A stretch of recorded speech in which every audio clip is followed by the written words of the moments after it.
The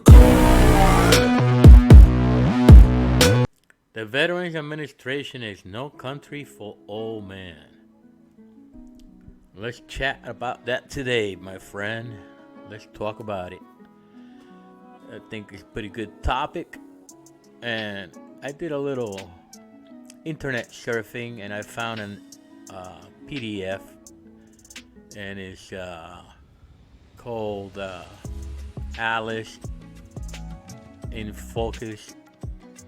And Alice in Focus is a study that was put out by,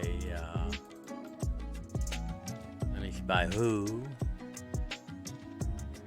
The computer moves so slow. And yeah, so United for Alice. And I think Alice is an acronym for something. And what is the Okay, American Community Survey, Public Use Microdata Sample. Alice?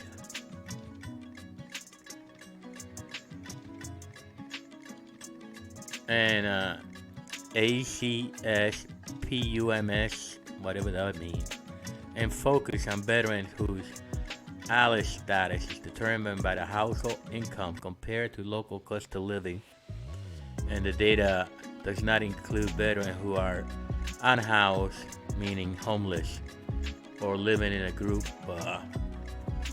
somewhere with their cousin or whatever. This brief percentage are rounded to the whole number for ease of reading, which may result in a percentage totaling 99% or 101%. All numbers are presented in the ALICE Veteran Data Dashboard, and it has links and whatnot.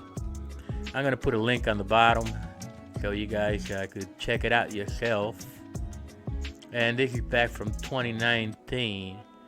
And I don't think they put out one every year. They just put out with Census Bureau. I'm not sure. If you know when this study comes out or whatever. If you know more than I do, which is probably everybody out there, then you just let me know in the comments. I would appreciate that because I'm just trying to learn. Okay, so I think this is what the acronym is basically ALICE, Asset Limited Income Constrained Employed. ALICE. Sounds good to me. Household that earn above the federal poverty level, FPL, but cannot afford the basic cost of living in their county, while the FPL for a family of four in 2019, that was $25,750. The average bare minimum cost of living for a family, according to the ALICE Household Survival Budget in Florida, was nearly $70,000. Despite struggling to make ends meet, ALICE households often do not qualify for public assistance. Man, living here in Florida, nobody qualifies for public assistance. You could be living under a fucking bridge, right? And have all your belongings, like literally in a shopping cart, and you do not qualify for any assistance in Florida. Red state. Think about it. When you get to the polls, and if you're like your average guy out there, you better think about who you're voting for. But I don't want to get off track, man. I don't want to get off track. Anyway, you gotta, red or blue, they're coming after you. All right, so think about that. So this is all back. You got numbers here.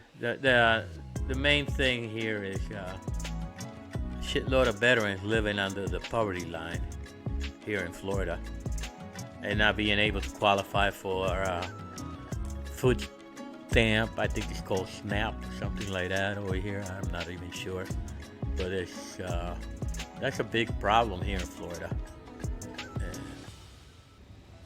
and I'm gonna say it's probably a big problem in all the southern red states, and that's a cause for alarm, wouldn't you think? Anyway, let's see. Moving on. So the bottom line, 40% of Latinos are veterans, are living below the poverty line. And I bet you like a big percentage of that is due to veteran administration, the benefit, the distribution of benefits. Uh, the way they have it is so fucked up. So 40% is a pretty high number. And they have the money.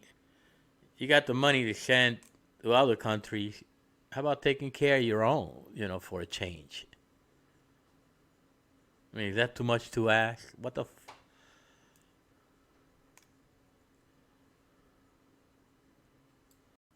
Financial hardship among veterans Florida in 2019, there were 1,373,676 military veterans in Florida.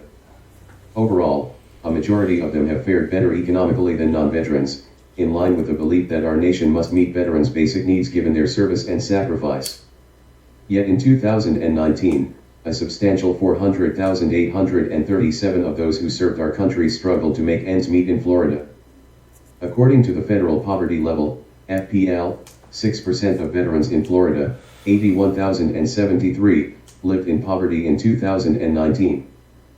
But United for Alice data shows that another 23%, 319,764, nearly 4 times as many were also experiencing financial hardship, in households that earned above the FPL but not enough to afford the basics in the communities where they lived.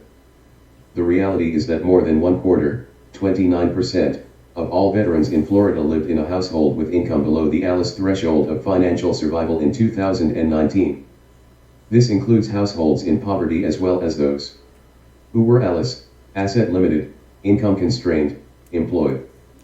ALICE households don't earn enough to afford housing, childcare, food, transportation, healthcare, a smartphone plan, and taxes, the basics needed to live and work in the modern economy. See key terms, PG2. This ALICE in Focus research brief shows that there are veterans below the ALICE threshold of all ages, races/ethnicities, and educational levels, in a variety of living arrangements and employment situations across Florida and in every state. The share of veterans below the ALICE threshold in 2019 ranged from 21% in Wisconsin to 36% in Louisiana. Veterans by household financial status, FL, 2019 number of veterans in Florida equals 1,373,676. Note, this research uses American Community Survey public use microdata samples, ACSPUMS, and focuses on veterans, whose ALICE status is determined by their household's income compared to local cost of living. The data does not include veterans who are unhoused or living in group quarters. In this brief, percentages are rounded to whole numbers for ease of reading, which may result in percentages totaling 99% or 101%. kind of like VA math? All numbers are presented in the ALICE Veterans Data Dashboard, N19. Well, I tell you, the Veterans Benefit Administration is doing a damn good job at keeping Latinos poor.